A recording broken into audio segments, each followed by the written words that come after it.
ಕಾಶ್ಮೀರದಲ್ಲಿ ಕನ್ನಡಿಗರ ಮೇಲೆ ಉಗ್ರರ ದಾಳಿ ವಿಚಾರಕ್ಕೆ ಸಂಬಂಧಪಟ್ಟಂತೆ ನಿವೃತ್ತ ಕೆಎಎಸ್ ಅಧಿಕಾರಿ ಕೆ ಮಥಾಯ್ ಅವರು ಪ್ರತಿಕ್ರಿಯೆ ಕೊಟ್ಟಿದ್ದಾರೆ. ದೇಶದ ಇಂಟೆಲಿಜೆನ್ಸ್ ಫೇಲ್ಯೂರ್ ಆಗಿದೆ.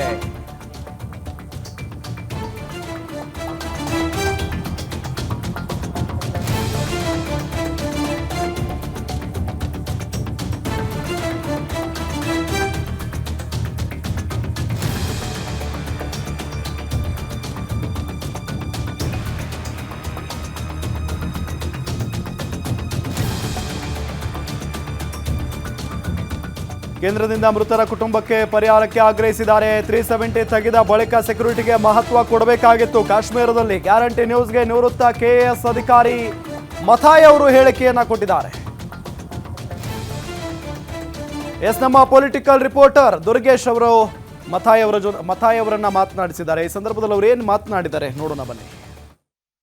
ಕಾಶ್ಮೀರದ ಪಹಲ್ಗಾಮ್ನಲ್ಲಿ ನಡೆದಿರುವಂತಹ ಭೀಕರ ಭಯೋತ್ಪಾದಕರ ದಾಳಿ ಸಾಕಷ್ಟು ರಾಜ್ಯದ ಜನರಿಗೆ, ದೇಶದ ಜನರಿಗೆ ಕಣ್ಣೀರು ತರಿಸುವಂಥದ್ದು, ನರಮೇಧ ಆಗಿರುವಂಥದ್ದು. ರಾಜ್ಯದ ಇಬ್ಬರು ಕನ್ನಡಿಗರು ಕೂಡ ಅಲ್ಲಿ ಸಾವನ್ನಪ್ಪಿರುವಂಥದ್ದು, ಕುಟುಂಬಸ್ಥರ ಮುಂದೆ ಅವರನ್ನು ಹತ್ಯೆ ಮಾಡಿರುವಂಥ ಘಟನೆ ನಡೆದಿರುವಂಥದ್ದು. ಈ ಒಂದು ಘಟನೆಯ ವಿಚಾರಕ್ಕೆ ಸಂಬಂಧಪಟ್ಟಂತೆ ನಮ್ಮ ಜೊತೆ ಮಾತನಾಡಿದ್ದಾರೆ ಕೆ ಮಥಾಯ್ ಸರ್ ಇದ್ದಾರೆ, ರಿಟೈರ್ಡ್ ಆಫೀಸರ್ ಅವರು. ಅವ್ರ ಜೊತೆ ನಾನು ಮಾತಾಡ್ತಾ ಹೋಗ್ತೀನಿ. ಯಾಕೆಂದರೆ ವಾಯುಸೇನೆಯಲ್ಲಿ 19 ವರ್ಷಗಳ ಕಾಲ ಅವರು ಕೆಲಸವನ್ನು ಮಾಡಿದ್ದಾರೆ. ಅದ್ರ ಜೊತೆಗೆ ಆ ಒಂದು ಏರ್ಫೋರ್ಸ್ನಲ್ಲಿ ಮಾಡಿರುವಂಥ ಅನುಭವದ ಜೊತೆಗೆ ಇಂತಹ ಘಟನೆಗಳಾದಾಗ ಯಾವ ರೀತಿಯ ಒಂದು ಸರ್ಕಾರ ನಡೆದುಕೊಳ್ಳುತ್ತೆ, ಅದ್ರ ಜೊತೆಗೆ ಸರ್ಕಾರದ ಕ್ರಮಗಳು ಯಾವ ರೀತಿ ಇರುತ್ತೆ ಸರ್? ನೀವು ಕೂಡ ಏರ್ಫೋರ್ಸಲ್ಲಿ ಕೆಲಸ ಮಾಡಿದಿರುವಂಥವ್ರು.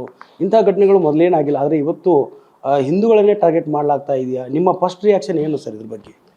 ಈಗ ಈ ಒಂದು ಘಟನೆ ನಡೆದಿರೋದು ಖಂಡಿತವಾಗಿಯೂ ಇದನ್ನು ಬಹಳ ಒಂದು ಹೈ ಟೋನಲ್ಲಿ ನಾವು ಇದನ್ನು ಖಂಡಿಸಬೇಕಾಗಿರುವಂಥದ್ದು ಒಂದು. ಆಮೇಲೆ ಎರಡನೇದಾಗಿ ಈಗಾಗಲೇ ಆರ್ಟಿಕಲ್ 370 ಅಬ್ರೋಗೇಷನ್ ಆದ ನಂತರದಲ್ಲಿ ಸರ್ಕಾರನೂ ಇನ್ನೂ ಇಫೆಕ್ಟಿವ್ ಸ್ಟೆಪ್ಸನ್ನು ತಗೊಳ್ಬೇಕಾಗಿತ್ತು ಎನ್ನುವಂಥದ್ದು ನನ್ನ ಒಂದು ಭಾವನೆ. ಯಾಕೆ ಅಂತ ಹೇಳಿದರೆ ಈಗಾಗಲೇ ನಮ್ಗೆ ಗೊತ್ತಿದೆ ಆರ್ಟಿಕಲ್ 370 ಬ್ಯಾಕ್ಲ್ಯಾಶ್ ಖಂಡಿತವಾಗಿಯೂ ಜಮ್ಮು ಕಾಶ್ಮೀರದಲ್ಲಿ ಆಗ್ತದೆ. ಅದನ್ನು ಗಮನದಲ್ಲಿಟ್ಕೊಂಡು ಸರ್ಕಾರನೂ ಕ್ರಮಗಳನ್ನು ತಗೊಂಡಿದ್ದಾವೆ. ಆದರೆ ನಮ್ಮ ಪೊಲೀಸ್ ಇಂಟೆಲಿಜೆನ್ಸಿನ ವೈಫಲ್ಯ ಅಂತ ನಾವು ಖಂಡಿತವಾಗಿ ಹೇಳಬೇಕು. ಯಾಕೆಂದರೆ ಪಹಲ್ಗಾಮ್ ಅಂತ ಹೇಳುವಂಥದ್ದು ಇಡೀ ಕಾಶ್ಮೀರದಲ್ಲಿ ಒಂದು ಬಹಳ ಫೇಮಸ್ ಆಗಿರುವಂಥ ಜಾಗ. ಆಮೇಲೆ ಇತ್ತೀಚಿನ ದಿನಗಳಲ್ಲಿ ನಾವು ಒಂದು ವಿಷಯ ನಮ್ಮ ಗಮನಕ್ಕೆ ಏನು ಬರ್ತಾ ಇದೆ ಅಂತ ಹೇಳಿದರೆ, ಕೆಲವು ದಿವಸಗಳ ಹಿಂದೆ ಪಾಕಿಸ್ತಾನ್ ಆರ್ಮಿ ಜನರಲ್ ಒಂದು ಸ್ಟೇಟ್ಮೆಂಟ್ ಕೊಡ್ತಾರೆ. ಪಾಕಿಸ್ತಾನ್ ಜನರಲ್ನ ಸ್ಟೇಟ್ಮೆಂಟ್ನ ನಂತರದಲ್ಲಿ ಈ ಘಟನೆ ನಡೆಯುವುದು.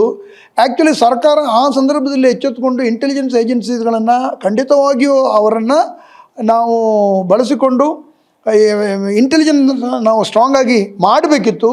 ಯಾಕೆಂದರೆ ಈ ಪಾಕಿಸ್ತಾನ್ ಆರ್ಮಿ ಜನರಲ್ ಕೊಟ್ಟಿರುವಂಥ ಹೇಳಿಕೆಯ ಕೆಲವೇ ದಿನಗಳ ನಂತರ ಇದು ನಡೆದಿರೋದು. ಇದು ಸಾಕ್ಷಿ ಏನು ಅಂತ ಹೇಳಿದರೆ, ನಾವು ನಮ್ಮ ಸೆಕ್ಯೂರಿಟಿ ಫೇಲ್ಯೂರ್ ಇದೆ, ಸರ್ಕಾರದಿಂದಲೂ ಫೇಲ್ಯೂರ್ ಇದೆ. ಯಾಕಂದರೆ ನಾವು ಈ ಒಂದು ಘಟನೆಗೆ ಪೂರ್ವಭಾವಿಯಾಗಿ ಎಲ್ಲ ನಮ್ಮ ಹತ್ರ ಮಾಹಿತಿಗಳಿದ್ದರೂ ಕೂಡ ನಾವು ಸಂಬಂಧಪಟ್ಟ security force not taken sufficient steps ಅಂತ ಹೇಳುವಂಥದ್ದು ಸರ್ಕಾರದ ಮೇಲೆ ಬೊಟ್ಟು ಮಾಡಿ ತೋರಿಸುವಂಥ ಒಂದು ಕ್ರಮ ಆಗಿದೆ. ರಾಜ್ಯ ಸರ್ಕಾರ ತೆಗೆದುಕೊಂಡ ಕ್ರಮಗಳು ನಿಮಗೆ ತೃಪ್ತಿ ಆಗಿದೆ ಸರ್? ಅಂದರೆ CM ಅವರಿಗೆ ಸಂತೋಷ್ ಲಾಡ್ ಅವರನ್ನು ಕಳಿಸಿದ್ದಾರೆ. ಈ ಕಡೆ 2 ಅಧಿಕಾರಿಗಳ ಟೀಮ್ ಕೂಡ ರಚನೆ ಆಗಿದೆ. ತುರ್ತಾಗಿ ವಿಶೇಷ ವಿಮಾನವನ್ನು ಕೂಡ ವ್ಯವಸ್ಥೆ ಮಾಡೋದಕ್ಕೆ ಸೂಚನೆ ಕೊಟ್ಟಿರುವಂಥದ್ದು. ನಿಜವಾಗಿ ರಾಜ್ಯ ಸರ್ಕಾರದ ಈ ಕ್ರಮ ನೋಡಿ, ಇದನ್ನು ಕೇಂದ್ರ ಸರ್ಕಾರದ ವತಿಯಿಂದ ಇನ್ನೂ ನಾವು ಯಾವುದೇ ಒಂದು ಮೀಡಿಯಾದಲ್ಲಿ ಇನ್ನೂ ನಾವು ಓದಲಿಲ್ಲ. ಆ 28 ಜನರ ಮೃತ ಶರೀರವನ್ನು ನಾವು ವಿಶೇಷ ವಿಮಾನದಲ್ಲಿ ಅವರವರ ರಾಜ್ಯಕ್ಕೆ ಕಳಿಸುವಂಥದ್ದಿರ್ಬೋದು, ಅಥವಾ ಈ ರೀತಿ ಯಾವುದೇ ಒಂದು ಭರವಸೆ ಕೇಂದ್ರ ಸರ್ಕಾರದ ಬಂದರೆ. ಆದರೆ ರಾಜ್ಯ ಸರ್ಕಾರ ಅದು ಎಲ್ಲಿ, ಶ್ರೀನಗರ ಎಲ್ಲಿದೆ, ಕರ್ನಾಟಕ ಎಲ್ಲಿದೆ? ಸೊ ಕರ್ನಾಟಕದ ಮುಖ್ಯಮಂತ್ರಿಗಳು ಒಬ್ಬರು ಮಿನಿಸ್ಟ್ರನ್ನ ಅದಕ್ಕೆ ಡೆಪ್ಯೂಟ್ ಮಾಡಿ, ಇಬ್ಬರು ಅಧಿಕಾರಿಯನ್ನು ಕಳಿಸಿ, ಡೆಲ್ಲಿಯಲ್ಲಿರುವಂಥ ಒಂದು ನಮ್ಮ ರೆಸಿಡೆಂಟ್ ಕಮಿಷನರ್, ಕರ್ನಾಟಕ ಭವನದಲ್ಲಿರುವಂಥ ರೆಸಿಡೆಂಟ್ ಕಮಿಷನರ್ನು ನೀವು ಕೂಡ ಅದಕ್ಕೆ ಗಮನ ಕೊಡಬೇಕು ಅಂತ ಹೇಳಿ ವಿಶೇಷ ವಿಮಾನವನ್ನು ಕಳಿಸಲಿಕ್ಕೆ ಕೊಡುವಂಥ ಒಂದು offer it self gives a very good impression about the government in the minds of the people. ಆದ್ದರಿಂದ ಇಂಥ ಈ ಕ್ರಮವನ್ನು ಕೇಂದ್ರ ಸರ್ಕಾರ ಕೂಡ ತಗೊಳ್ಬೇಕು. ಬರೀ ಅಮಿತ್ ಶಾ ಹೋಗಿ ಅಲ್ಲಿ ಶ್ರೀನಗರದಲ್ಲಿ ಕೂತ್ರೆ ಆಗೋದಿಲ್ಲ. ಇದನ್ನೆಲ್ಲ ಅನಲೈಸ್ ಮಾಡಿಕೊಂಡು ಈ ಯಾರ್ಯಾರು ಮೃತಪಟ್ಟಿದ್ದಾರೆ ಅವರಿಗೆ ಕೇಂದ್ರ ಸರ್ಕಾರದಿಂದ ಅವರು ಒಂದು ಒಳ್ಳೆಯ ಮೊತ್ತವನ್ನು ಕೂಡ ಅವರಿಗೆ ಒಂದು ಪರಿಹಾರವಾಗಿ ಕೂಡ ಕೊಡಬೇಕು. ಆಮೇಲೆ ಅವರ ಕಳಬರಗಳನ್ನು ಅವರವರ ರಾಜ್ಯಕ್ಕೆ ಸಾಗಿಸಲಿಕ್ಕೆ ಕೂಡ, ಈಗ ರಾಜ್ಯ ಸರ್ಕಾರ ವಿಮಾನವನ್ನು ಕಳಿಸಿದರೆ ಅದೊಂಥರ ರಾಜ್ಯ ಸರ್ಕಾರದ ಒಂದು ಪ್ರೊಆಕ್ಟಿವ್ ಮೆಷರ್. ರಾಜ್ಯ ಸರ್ಕಾರವನ್ನು ನಾವು ಶ್ಲಾಘಿಸೋಣ, ಬಟ್ ಕೇಂದ್ರ ಸರ್ಕಾರನೂ ಅದನ್ನು ಮಾಡಬೇಕು. ಅಂಥ ನಿಟ್ಟಿನಲ್ಲಿ ಕೇಂದ್ರ ಸರ್ಕಾರನೂ ಕ್ರಮ ತಗೊಳ್ಳಿ ಅಂತ ಹೇಳಿಕೊಂಡು ನಾವು ಆಶಿಸೋಣ.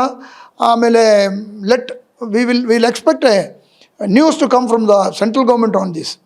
Thank you.